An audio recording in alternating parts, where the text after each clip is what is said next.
Welcome, ladies and gentlemen, to this evening's In Conversation, brought to you by the Royal Society of Medicine. Now, I'm really delighted tonight that my guest is Philippe Sands, QC. Philippe is a professor of law at the University College London, barrister at Maastricht Chambers. He's already an acknowledged international expert on international law, human rights, and much else beside.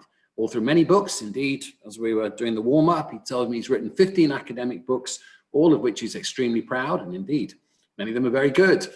Lawless World and Torture Team on Dick Cheney, Donald Rumsfeld, and George Bush. But it's quite straightforward. None of them have received the accolades, reviews, and indeed sales of his last two books. Firstly, East-West Street, and now Ratlines. So Philippe, welcome. Delightful to see you.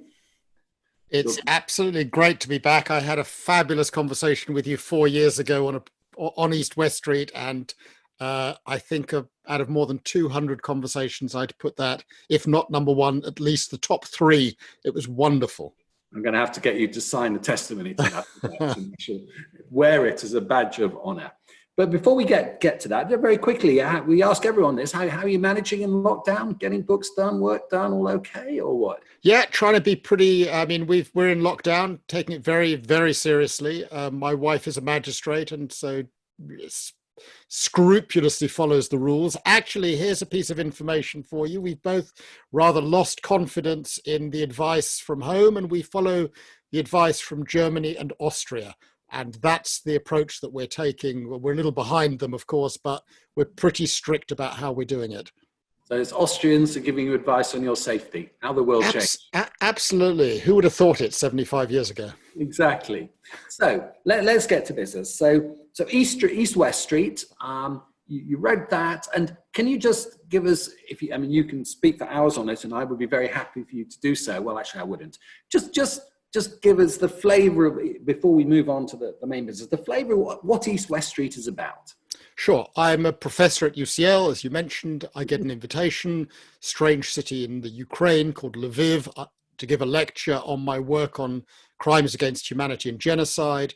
I accept because I have worked out that my grandfather was born in that city in 1904. It was called Lemberg. I go there. I discover unbelievably that the man who invented the concept of crimes against humanity, Horst von Wächter, the man who invented the concept of genocide, had both come from that city, had both studied at the law school that invited me. I start writing a book about those two gentlemen and my grandfather. And then a fourth man comes into the story, Hans Frank, Governor General of Nazi-occupied Poland. And I come to know his son. And out of Hans Frank, I tell a story that concerns, if you like, a part of these things that I was not aware of. Frank ends up at Nuremberg in the famous trial. Unbelievably, you couldn't invent it, prosecuted by, you guessed it, Lauterpacht and Lemkin. The book sort of writes itself, I would say. I don't think it wrote itself. I think it was actually a major effort. I remember you telling us the meeting when you spoke at the Royal College of Psychiatrists, that actually it had been a considerable effort over a long period of time, which paid off. So that book then is about, everyone begins with L. It's about Lvov or Lviv or Lemberg, so that's 3 L's already. And then Lemkin and Lauterpacht, and of course your grandfather, Leon. And in that, of course, there are some bit players who will then come to prominence in Ratline. And that's what we're going to focus on today, although, again, I'm sure various other themes will come to the fore. And so let's start off. I want you to, you said on Twitter recently, a very odd thing. Someone said, this is a book about Nazi war criminals, and et cetera, which of course it is. But you said, no, it's a book about love. That's what you said. And let's introduce, they're not exactly star-crossed lovers, swastikas-crossed lovers, I suppose. Not that Shakespeare would have said that, are two main protagonists. But I want you to start off with the character of Wächter, Otto von Wächter, and just so that we know from the start who he is and what he's going to do, what he did, let's start in January 1942. Wächter arrives in Lvov, Lemberg, the capital of Galicia, and take the story from that. So let's introduce him at the start of 1942. Sure. At the start of 1942, Otto Wächter is governor of District Galicia. He has previously been governor of Krakow. He's now based in Lemberg. On the 1st of August 1942, Hans Frank, who I mentioned earlier, his boss, he is a deputy to Hans Frank, arrives in Lemberg to announce the implementation of the final solution, the extermination of more than 500,000 Jews and Poles in District Galicia and around Lemberg, who will be rounded up and carted off to Belzec and various other extermination camps. He gives the announcement in the university, in the aula, and that is preceded by a concert in one of the big theatres, at which Frank, who was a very accomplished musician himself, a pianist, for those of you who've read Curzio Malaparte's extraordinary book, Caput, he has selected Beethoven's Leonora Overture and the Ninth Symphony, with a little known composer called Fritz Weider. He wanted von Karajan or Furtwängler, but neither were available. And this is Karajan, the determined anti-Nazi, as he would present himself. Well, I mean, it's interesting actually. You're looking. I'm speaking to you from Camden, from Willow Road. I'm living in the house of a couple of remarkable characters: a painter called Milan Kosman, and a musicologist called Hans Keller, and they knew everyone. They knew Strauss, they knew Karajan, they knew Furtwängler, and of course there is a great drama as to whether Furtwängler was a Nazi. And Milan once said to me, "Absolutely not. He was absolutely not. Unlike the other one." I said, "Oh, who's the other one?" She said, "Von Karajan, a Nazi till the day he died." Yep. That's not my view. That's Milan Kosman's view. For those of you who are interested in Milan Kosman, if you've ever been to the Wigmore Hall, in the bar restaurant, there are a lot of pencil and ink drawings of all the great composers and conductors. They're all done by Milan Kosman. She knew all of them. And Hans Keller, for those who don't know, was also a great football fan. Unusual for yeah, but we don't talk about the team. He was a Tottenham Hotspur fan, yes. And unbelievably a great fan of Jimmy Greaves and Bill Nicholson. He knew Bill Nicholson very well and would send him a weekly note on advice on strategy for the football. Okay.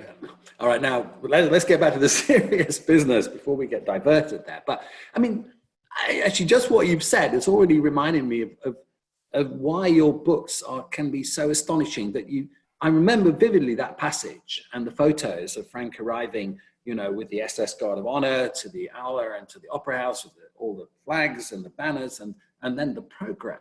And you said that he played Leonora No. 3, of Fidelio, the great opera on tyranny, freedom, and justice, and then Beethoven's Ninth, the Ode to Joy. How I mentioned Werdenbruder. I mean, you can't make that up, and it's one of those moments that just it stops you in your tracks, doesn't it? Because what then happens 2 days later?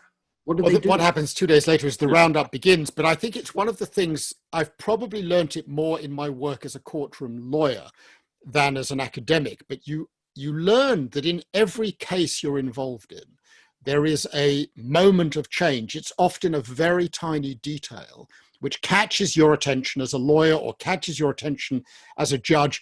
And the case then begins to fix on that tiny detail. And often, as in life, it's a human interest detail. And I've come to understand that it is in the tiny details that often the greater truths may be found. And in relation to both Frank and Wächter, it would be very easy to describe them as monsters, but I never do, because of course they did monstrous things, but they were also parents and lovers and friends and musicians and artists, and they had regular lives. And that for me is what is so fascinating and also so frightening, is that they are very regular folk who did in the end monstrous things. And that fascinates me. What causes a decent, intelligent, highly educated person to do something terrible?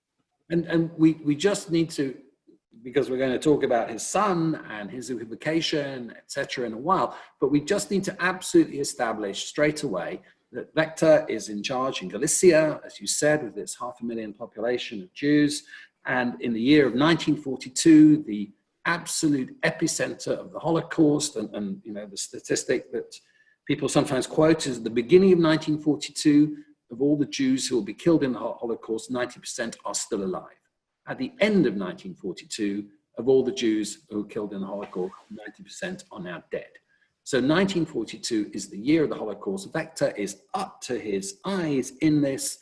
Lvov was had one of the largest Jewish populations, I think, in many cities. And they will, by the end of the year, they will have gone. So we just be no doubt at all as to what Wächter did. And well, one has to be, again, very precise in your profession, in the medical world, in the psychiatric world. You're very, very precise. And what is established without any doubt is that the Wächter was the governor. Mm-hmm. And on the territory for which he was responsible, more than 500,000 people perished in the space of a year. Now, the question is, what's cause and effect? Did he have a responsibility for that?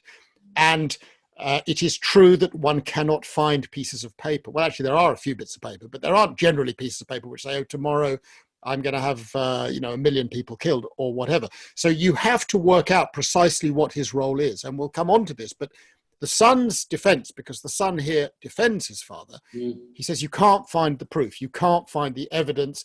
It wasn't the civilian government my father was in charge with that did it, although he was obviously involved in some way. It was the SS. And so one has to be very, very precise about who was responsible for doing what. And Wächter's responsibility was not lining people up and shooting them or driving them into any gas chambers. He was responsible for gathering, for providing transportation, for providing names, for building the ghettos, for building the detention places. So he was absolutely involved. There's no question about that. And you can also judge someone by the company he keeps. I mean, his close friends. There's Frank, obviously, but there's also Kaltenbrunner, there's Zinkart, and we'll come back to him as well, Bormann, etc.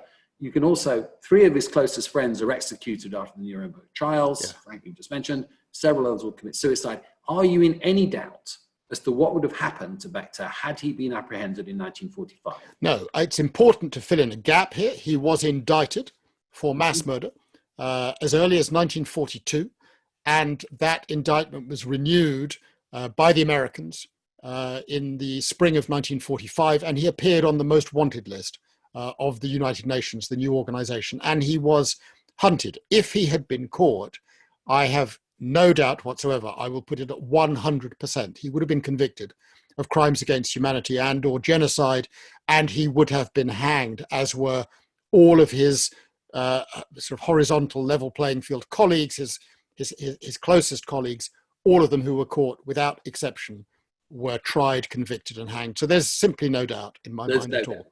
Okay.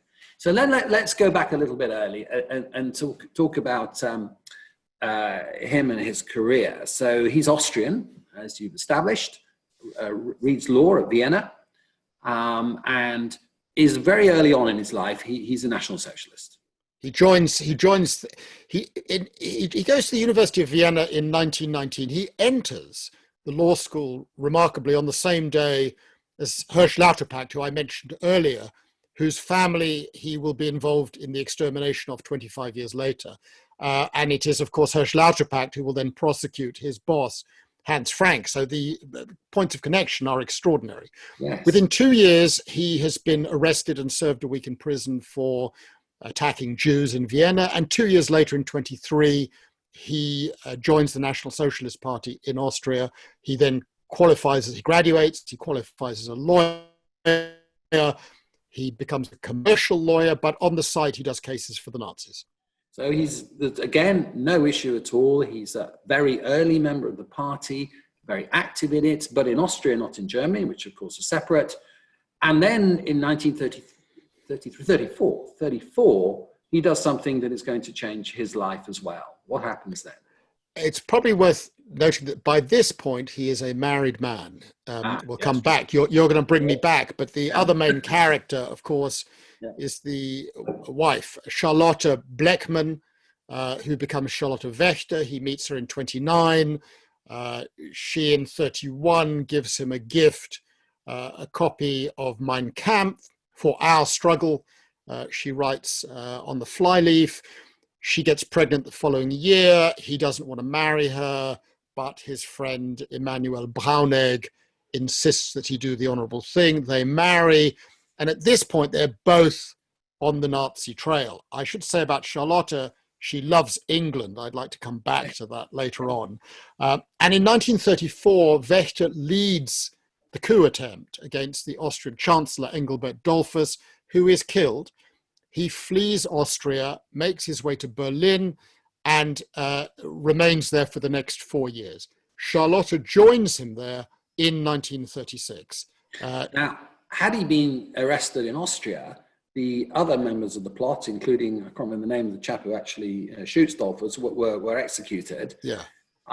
He probably would have been executed at that He point. Might have been. I mean, they wobbled. A few people were sentenced to death, but Yeah. the government, which was pretty unstable then, decided to pull the plug, so to speak, on the death penalty, and most were then allowed to live, and some then, of course, became very active in post 38. But he flees to Berlin. That's true. Okay. He flees to Berlin. He works. By then he's joined the SS. It's important to say. Mm-hmm. And he, in 1937, becomes a criminal investigator for the Sicherdienst, the SS Intelligence Division. You'll know it by the acronym, the SD. And in that remarkable year, early 37, he starts working in the same building as Adolf Eichmann, Reinhard Heydrich, and Heinrich Himmler. And Himmler becomes his mentor. So he has moved now steadily up the SS level. Interestingly, Himmler loved lawyers. Lawyers were reliable, they followed orders, they implemented instructions, they could be relied upon, and he moves into the upper echelons of the National Socialist system, to the top tier. He knew who to meet, didn't he? He must have been a person of certain charm, or people got on with it. He's drop dead good looking. Yeah. He is a major ladies' man. In fact, when in 1936, Charlotte arrives in Berlin, she discovers that he's having an affair with a young German lady called Traute. She's pregnant. She punishes him by terminating the pregnancy.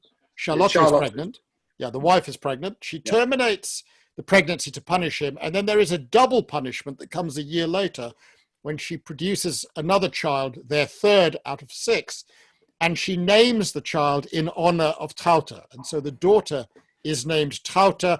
And the reason we know all of these details is that I've got their entire family archive, their diaries, their letters. Yeah. We'll come on to this, no doubt. Horst, the son, has given me everything. So we're able to follow not only the professional life, but the personal life. And it's the interweaving of the two that, for me, are so fascinating, the relationship between Charlotte and Otto in particular. And you're sure that's an act of revenge or of something? It has some, clearly it's not random. Well, she writes in her diary that'll teach you a lesson. Yes. The naming of the daughter Traute. Incidentally, given the world of medicine in which you're involved, can you imagine the impact on a child to be named after your father's lover, and that fact to be known to the child? Traute and Charlotte did not have a good relationship at all. Entirely surprising. No. When I was a medical student, someone did want to call their baby positive Wasserman. I do actually vividly remember this. This is many years ago, but that was illegal. It's actually illegal to do that in Great Britain. Okay, so you've introduced Charlotte. I mean, they meet in 1939 on a train. 29, leading the Südbahnhof. In my imagination, it's the kind of the reverse journey of the character in The Third Man, Holly. Yes, you've got to think The Third Man, Holly Martins and Harry Lime, absolutely. 16 years later, he will get off at the same platform that she gets on, and she meets Wächter on the train, doesn't she? And she knows pretty quickly that he's the one.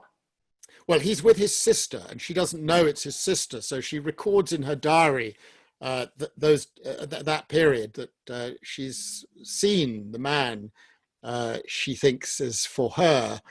She learns in the course of the weekend that it's his sister, and something begins. And we trace their courtship for 3 years. She, in the meantime, very interestingly, so she herself, she's 7 years younger than Otto. She is a headstrong young lady. At the age of 18, her parents decide the only thing that is suitable for her to try to beat her into shape, so to speak, is to send her to England. and she is enrolled at a girls' boarding school in Eastbourne, where she becomes very close to the headmistress, a lady called Ida Foley, who happens to be Arthur Conan Doyle's sister, and who becomes a lifelong friend, and they stay in touch. And Charlotta falls in love with England, actually, and she keeps coming back. She later becomes a designer of fabrics, and she comes often to England. And in one letter to Otto in the early 1930s, at the time of a sort of coalition government in Britain, she says, the great thing about England, frankly, my darling, they are even more nationalist than the Austrians and the Germans. They really know how to do nationalism in England. And I was writing this, of course, around the time of Brexit and so on and so forth. And I'm just thinking, she is pretty astute. She meets a lot of characters. She meets Mosley. She meets the same kinds of circles. But she loves England and will love England for the rest of her life. It's extraordinary. Her English then presumably is fluent. Her English is absolutely fluent. The love for England manifests itself. So the diaries are remarkable. I mean, we've got the entire diaries, but at a certain point in 1940, late 44, early 45, she comes up with this genius idea of suggesting to Otto that he propose that the Germans cut a deal with the British and turn against the Soviets. And then she says, but of course that won't happen because the British have been contaminated by the Jews, who cause all the trouble all of the time. So, I mean, it's absolutely at all times, infused in their very being who is to blame when things go well and when things go badly. I mean, is she a kind of, is she the kind of Lady Macbeth behind Wächter or not? I mean, not. Well, she's a very, very tough lady. And one of the interesting things about the relationship is for the first 15 years, he's more or less on the face of it in control, but we'll come no doubt to what happens after the war. The tables are then turned. But there's an extraordinary moment in 1938. They are in Berlin when Germany invades Austria. And she is the first to go back. She hitches a lift in a friend's car. She's into Vienna. She goes and finds a friend of theirs, a ghastly man called Odilo Globocnik, and gets Globocnik to give her permission to bring her husband back from Berlin so he can stand with Hitler on the balcony when Hitler arrives a couple of days later, which Wächter does. And as Charlotte describes in her reminiscences, she stood within 1 meter of the Führer on the Heldenplatz, overlooking the Heldenplatz. After the Führer leaves, gives his rapturous speech, hundreds of thousands of people, they descend the magnificent, I followed their footsteps, marble staircase in the Hofburg Palace. And at the bottom of the staircase, he turns to her and says, and she records the entire conversation, my darling, we've reached a crossroads. I could carry on as a successful commercial lawyer, or I could accept the job offer that Arthur Seyss-Inquart has given me. He will be the new governor of occupied Austria, and go into government. And she green lights him going into government. And she loves the baubles and the appropriated property and the Mercedes and the parties and the Leni Riefenstahl cocktail parties. And all of this is recorded in the diary. So you can trace the social life as well as his professional activity. And she loves both. And her description of Anschluss in Vienna, I mean, it's almost orgiastic. She's ecstatic. Yeah. She's ecstatic. It's the greatest day of her life. And she records it at the time, but 40 years later, she reconstitutes everything that's happened to create an even more detailed record for the children, to sort of recast the story of their father so they could know what a decent guy he was. And she keeps detailed notes and she interviews a whole raft of old comrades. And we've got the recordings. It's absolutely extraordinary to listen to the recordings and read her notes. And in 1978, she's at home and she watches a television broadcast on Austrian television recounting the events of March 1938. And in 78, she writes, "It was the single greatest day of my life." So she was, as her daughter-in-law would subsequently say to me, a true Nazi until the day she died in 1985. She used to embroider swastikas on her clothes or other people's, I think. Somewhere I read No, that. Simon, it was decent fundraising activity. In the days when the party was banned, they needed to raise funds. And that was doing her bit for the party. That's what she did. At children's parties. It just goes on the whole time. Children's parties, okay. Children's parties, yeah.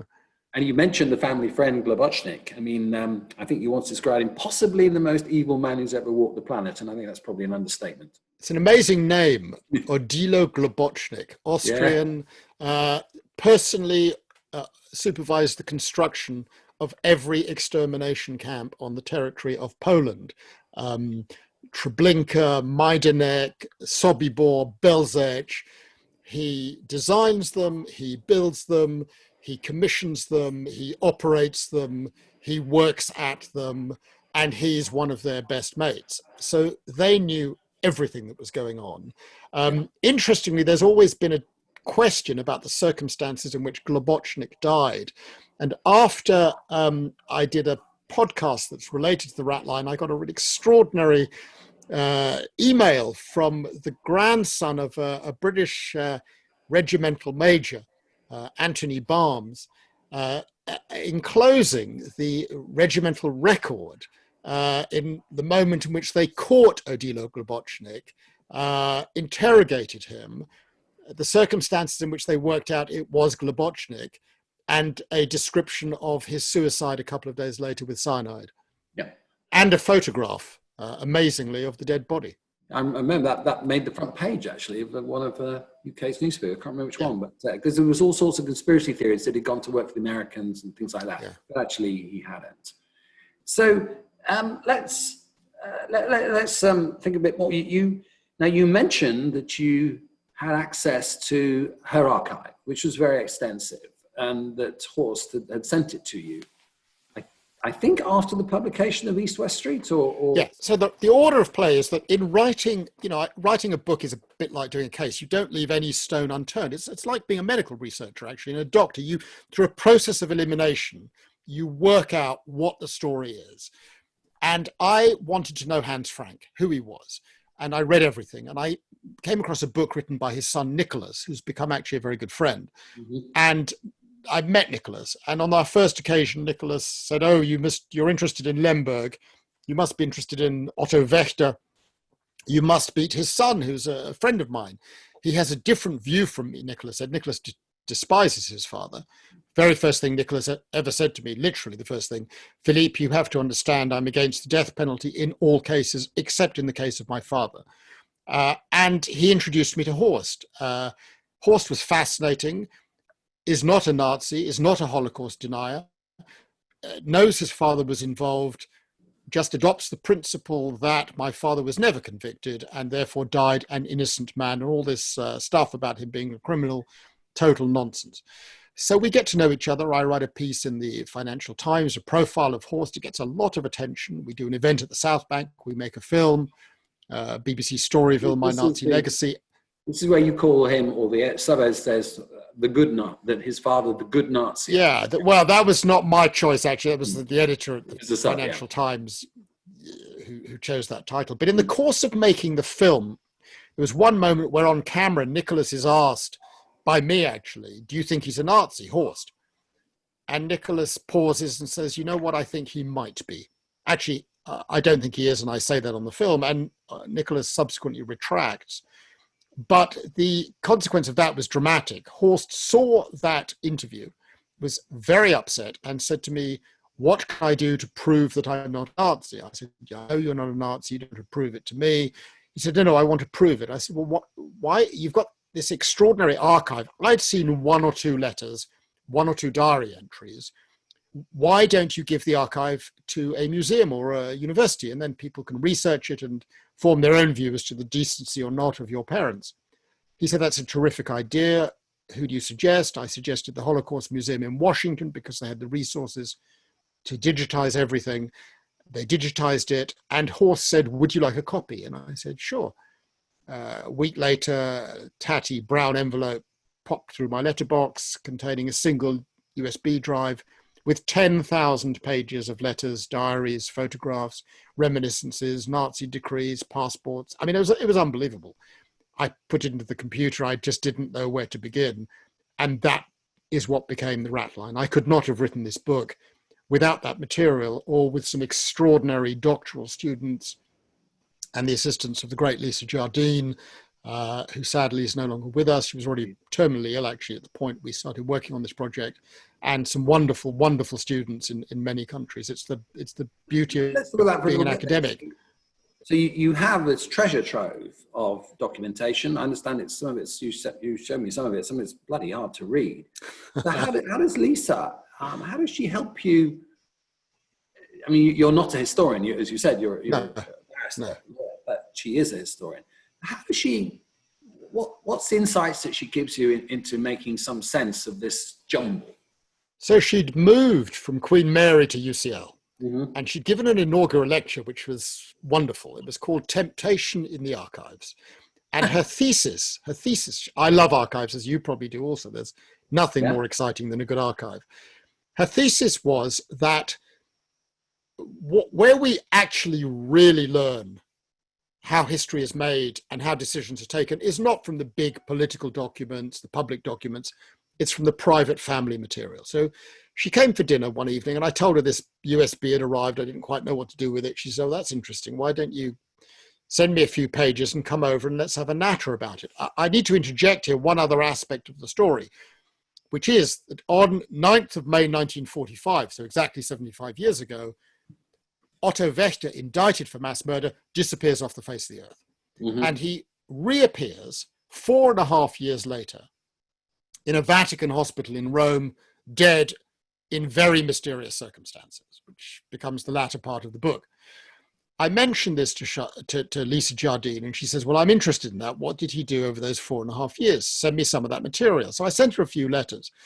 It had turned out that particularly while he was in Rome in April to July 1949, they wrote to each other each at least 3 times a week in both directions, long, detailed letters. And Lisa said, why would a couple write to each other so often, so frequently, such lengthy letters? And I said, I don't know, they loved each other, they wanted to keep in touch. She was in Salzburg, he was in Rome.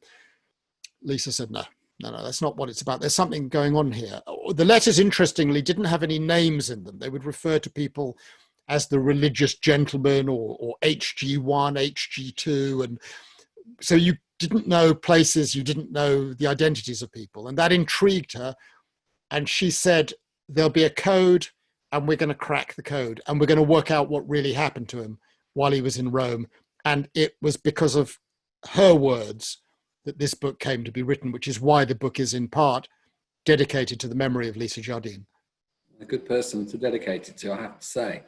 Okay, so we're with the character now of Horst, who obviously you know pretty well. And you have to feel sorry for the poor lad, don't you? Because first of all, let's just analyze his names. Tell us his full name. Horst Arthur Wächter. As he said to me, I'm named Horst after the Horst Wessel song, which was, of course, the Nazi anthem, named by my parents. He's born in 1939 in Vienna, just after the Anschluss, a month after the Anschluss. As he says to me, I am a Nazi child, and I will always be a Nazi child. Arthur in honor of Arthur Seyss-Inquart, who was the governor of Austria and who was a defendant at Nuremberg and hanged at Nuremberg, which meant that it was rather disconcerting the first time I met Horst when he took me. He lives in this vast but very dilapidated, he's completely impecunious Schloss in northern Austria. He loves visitors, incidentally. But in his bedroom, which he doubles up as his study and partial library, above his bed or by his bed was a photograph not only of his father, but of Arthur Seyss-Inquart hanged at Nuremberg for mass murder in Holland. He became the governor of Holland. I was very surprised the Dutch bought this book and insisted that it come out, the Ratline, at the same time as the English. And I said, well, why? He said, you must understand, Philippe, Arthur Seyss-Inquart is like our very own Adolf Hitler. And indeed, the book has been on the bestseller list in Holland for the last few weeks, simply because it tells an inside story about Seyss-Inquart. So he's a firm part of the Nazi system is little Horst. Yeah, poor old Horst, as it were. Okay. And then, so another theme of the book is your relationship with Horst and how that develops and how that changes. Well, this is very, very complex. I like Horst very much, and I feel protective towards Horst. Those who are watching, there's quite a few of you, it seems, need to understand that I'm on the other side of the family. This is a very personal story in the sense that Otto Wächter has been responsible for the killing of my grandfather's entire family. My grandfather's pretty much the only survivor of a family of 80 from Lemberg. So there is an element of this that is complex. I myself had been in analysis for 5 or 6 years in my very late 20s into my early 30s to really grapple with the consequences of these issues through my mother, who was a hidden child for 5 years. And so I'd become acutely aware of to an extent, the way in which these issues had informed my being and the kinds of issues I was interested in. And that made me very early on acutely aware that Horst himself was a part of this story and a damaged part of this story. And that meant that I felt, although at times unhappy with some of his interpretations and his views, although he's not a Nazi, not a Holocaust denier, but very much protective of his father and of his mother, that the alarm bells started going pretty early. And I did indeed get assistance from a psychoanalyst and a psychiatrist very early on in the project, because I was concerned as to how I should relate to and engage with Horst. And I got professional help in how to do that. And at one point, to give a sense of a medical practitioner, a psychiatrist described Horst to me as rather like his castle. Thick walls on the outside, it looks impregnable, it looks very strong, but the moment you go inside, you see the whole thing is on the verge of collapse. And very early on in the relationship, I asked the question to both a psychoanalyst and a psychiatrist, when you say collapse, what do you mean? Could anything happen? And they both said, yes, anything. You have to be very, very careful.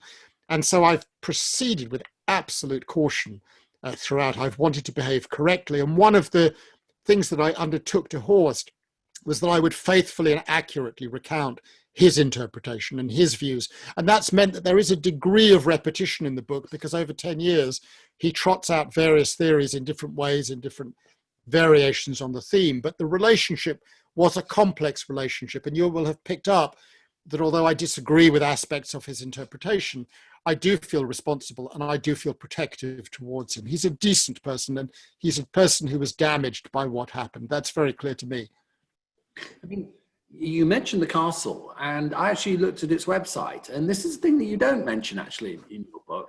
Horst is also pretty weird. I mean, the website for his castle, Hagenberg, it's all about, and he's written that it's clearly it's him. He's written about mysticism, New Age nonsense, Knights Templar, Castle of Love, Egyptian gods, etc. It's kind of like Dan Brown has met Gwyneth Paltrow. You know, it's really very, very strange indeed. And I did wonder why you must have noticed, you can't not have noticed. Well, if you read the book very attentively, which I know you have, you will notice the odd line where I make a reference to some of this stuff. He was dead keen on Lisa Jardine because he worked out, and he follows everything. He follows on the internet. He will be probably watching this event right now. He follows everything, and he'd worked out that Lisa Jardine knew a thing or two about Henricus Trismegistra or whatever his name is. Hermes. And I took the view, Hermes, and I took the view that most readers would not be overly interested in this, but also he kept the two parts of his life separate. So in interpreting what had happened to his father, he didn't apply the New Age type of philosophies and ideas such as they are to his interpretation of documents. He was very rigid in his documents. To give an explanation of how his mind works, there's a letter from December 1939 where Otto writes to Charlotta, "Tomorrow, my darling, I have to have 50 Poles shot." Now, this became a major war crime in Poland. It was the first act of reprisal ordered personally by Adolf Hitler for the killing of 2 German soldiers.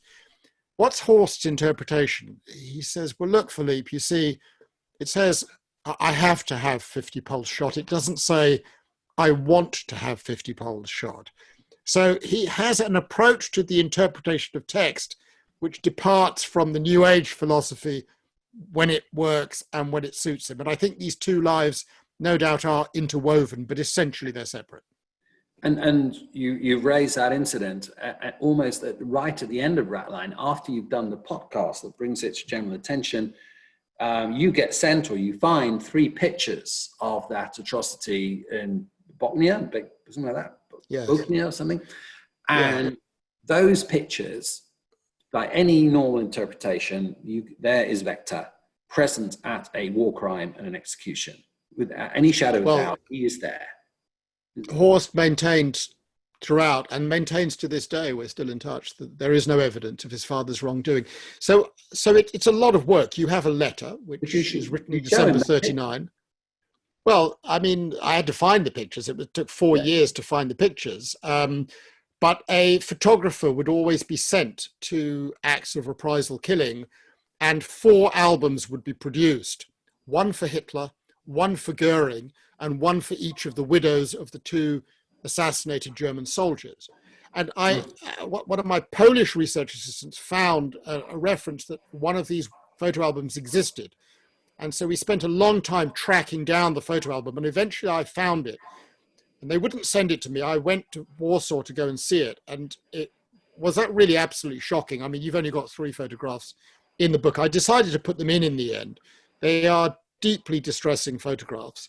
And of course, I did show them to Horst. And again, he would find ways to wiggle out. But his father is plainly the supervising officer at the killing of 55 wholly innocent young Polish men. One of the photographs I really can't get out of my mind. You see young men with fear, I mean, etched doesn't describe the look of horror on their faces. It's very, very tough material. I wondered very carefully whether to put the material into the book, but I decided in the end that I would, and I'm glad that I did. Yeah. And still, that shows that Wächter is not just a death murderer, as the Germans say. He's there unequivocally at that site. Yeah. Well, absolutely. He doesn't pull the trigger, but he supervises the pulling of many triggers. He's a general, so he wouldn't. But, we left Wächter May the 9th, 1945, walking out of the Austrian village, and he disappears. And where does he go?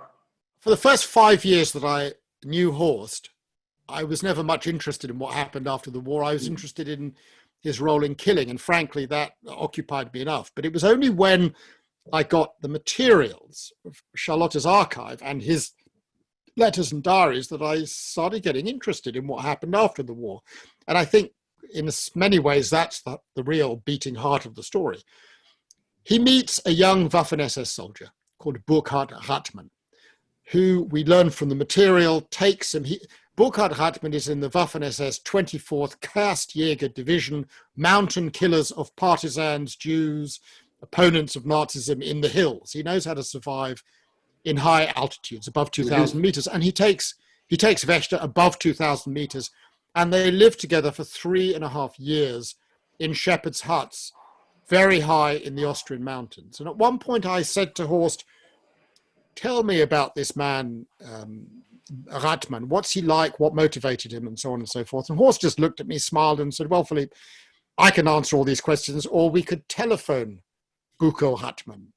This is 2017. This is 72 years after the events. And I was pretty staggered to learn that Burkhard Ratman was alive and kicking and was willing to see me. So we went off to see him, and he gave me a first-hand account of how you survived for 3.5 years, how Charlotte would come every 2 weeks with food, with clothing, with skis, with provision to make their life easier. He described where they hid. He described, amazingly, following the Nuremberg trial whilst fleeing, because Charlotte would bring newspapers. I mean, it was literally extraordinary, and the extraordinariness extended to the little photograph of Adolf Hitler on Burkhard Ratman's library shelf in January 2017. And I did notice that Buko's officer commanding was none other than Globo. Yeah, Dilo Globocnik, whose gentle hand flows throughout the text. Absolutely. So Otto then is in the mountains, but he decides to come down. he must have realized that by 1949, times had changed. And he maybe was not in such dramatic danger as he had been in 45. Actually, he comes down a little earlier, September 48. Okay. He comes down because Charlotte has a rare pang of conscience and decides to tell Mrs. Ratman, Bucco's beloved mother, that her son, contrary to her belief, is alive and well and living in the mountains of Austria. And Mrs. Ratman decides she wants her son back immediately. So they go off to get Bucco, and Otto can't survive in the mountains on his own, so he comes down to Salzburg. He hides for a bit at Charlotte's home, is spotted, and has to flee, and decides he's going to make his way to Argentina on what is called the Ratline. Right. And crosses the Dolomites on foot. I followed the steps last year, actually, with my 19-year-old daughter. It was extraordinary. We did it in June. He did it in February, up to 3,000 meters. I mean, extraordinary. And then on to Bolzano, train down to Rome, where he is greeted by the religious gentleman, who is unnamed, but we now know through painstaking detective work to be the pretty ghastly Bishop Alois Udal, friend of Pope Pius XII, who takes him into custody and parks him in the Via Pina monastery for 3 months, where he will provide him with the documents which it is hoped will allow him to follow in the footsteps of Mengele and Priebke and later Eichmann to Argentina. But he never makes it. Why doesn't he make it? Because he dies. Yes. And he dies in circumstances in which we learn from the recordings that Charlotte made between 77 and 84, she believed that her husband was poisoned. So we then get into ultra detective work, and I then require the help of a lot of medics.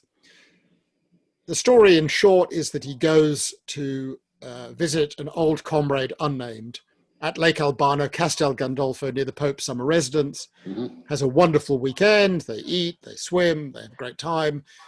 Takes the train, the bus back to Rome, falls desperately ill, and writes to Charlotte about his illness. So we have all of his symptoms.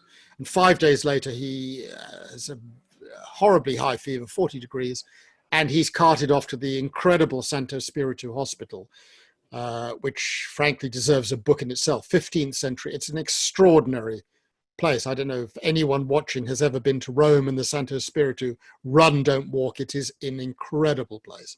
And eventually I did make it into the room in which he died, which is 130 meters long, a single ward that held about 100 beds. I mean, an extraordinary space.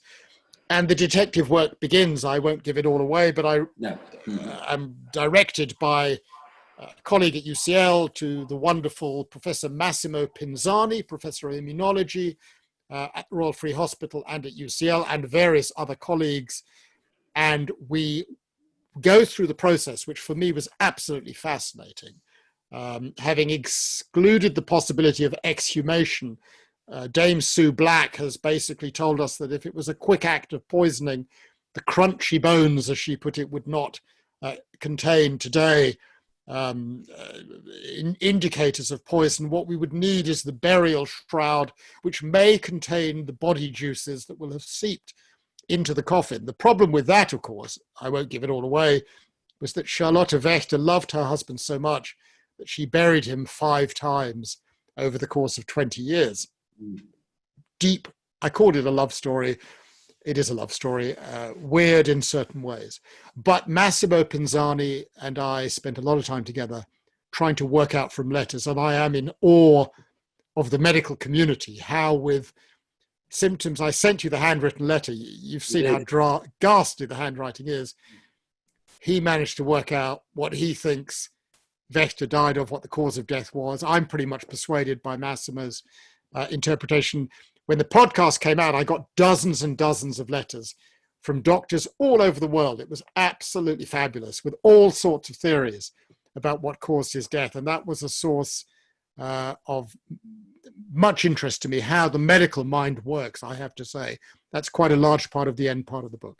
It is. I mean, doctors do love that. What is Charles Darwin's illness, or what did Mozart die of? Yeah. But in this case, Massimo is pretty clear that I'm allowed to say, aren't I? He died of leptospirosis, or bile disease, as we call it. And there is a certain delicious irony that all the medical people listening will catch this, that a person who could be described as a kind of a rat who comes down the rat line finally dies of an illness that is passed on through rat's urine.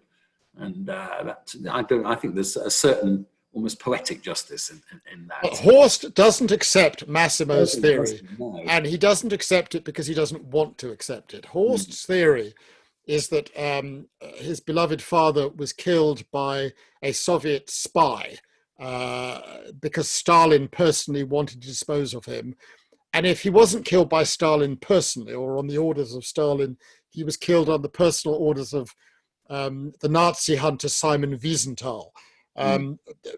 Both theories strike me as not entirely persuasive, but I did honor my commitment to Horst and explore both theories. And interestingly, since the book came out, there's been quite a lot of interest from Russia, and the rights for translation to Russian have just been bought. The Russian archives are virtually impossible to get into. Yeah, but they did have a habit of assassinating people, including Ukrainians, in odd ways. They did, absolutely. Bandera being the obvious one, another person. Yeah, from the top. Absolutely, absolutely. But it doesn't seem like. But of course, he was Wächter was mixed up in this kind of strange intelligence world, wasn't he? He was close to being an American agent at that time. Well, I mean, this was a shock, actually. And I describe in the book, I realized that in Rome in 1949, he has stumbled into, and I have stumbled into, a world of Cold War intrigue, which, of course, I know very little about.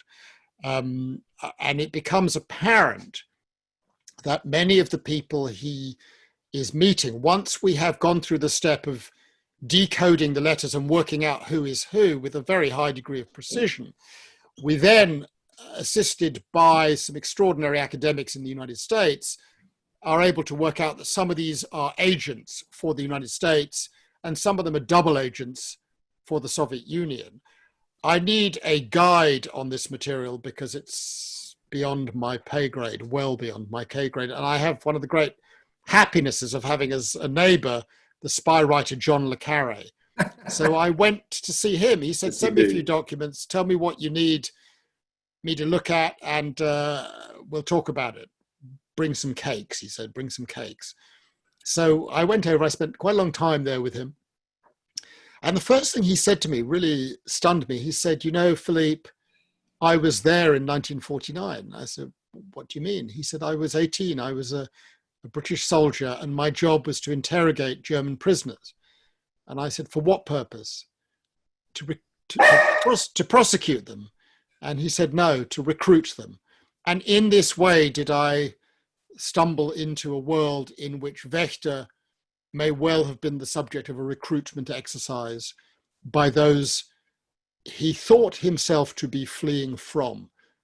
You literally couldn't invent the story. I wasn't looking for this, was totally surprised, could not quite believe what I had come across. John Hare, I'm sure you know. Yes. Just ask a question. Do you think you'll ever write the history of the true history of the British-American intelligence operations with ex-Nazis? But we'll leave that to one side. No, let me just greet John Hare, because John Hare is, of course, the partner of Lisa Jardine, and John was at those meetings. He came to the dinner. He was with Lisa, and I just want to say a big, you know my views, John, a big semi-public thank you to both of you. Without you, this would never have happened. And the answer to your question is, I think it's way beyond my expertise, but I've had a lot of communications from a lot of people, including David Kurtzer at Brown University, who's in the Pope Pius XII's archive, in effect, more or less as we speak, looking into some of these issues. Okay. So I want to kind of end, though, I want to go back a bit to you, really. In the epigraph to East-West Street, the street in Zolkiev, where Pratt and your grandfather both lived, in the epigraph, you say, you quote a psychiatrist, Nicholas Abraham, and you say, what haunts are not the dead, but the gaps left within us by the secrets of others. And obviously, on the one hand, we're talking about the secrets of Wächter, of Horst, of Charlotte, and all that. But are we also talking about the secrets of Philippe Sands as well? Absolutely. I mean, it is very obviously part, I mean, I don't know what you would call it, part of a therapeutic process, part of a coming to terms, part of an honoring maybe of my grandfather, part of a desire for justice, because Wächter got away, his name was removed from the spotlight.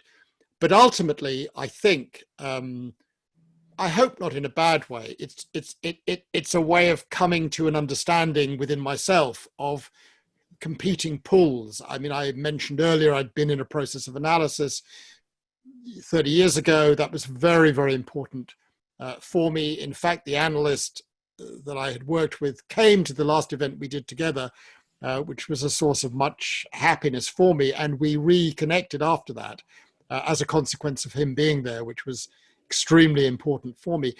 I don't know why people do what they do. There's no simple answer. You know that better than anyone. But I think the issue that, of course, is of slight concern is 10 years is a long time to put into a project like this. I've got my day job, I teach, I do my cases, so I do this on my side. I have promised my wife that with the publication of this book, this period of the history draws to a close. She is fully disbelieving, and I do think I do have questions to ask myself about what is it that causes me to go on. We've slipped past your day job, and of course you are a very eminent QC.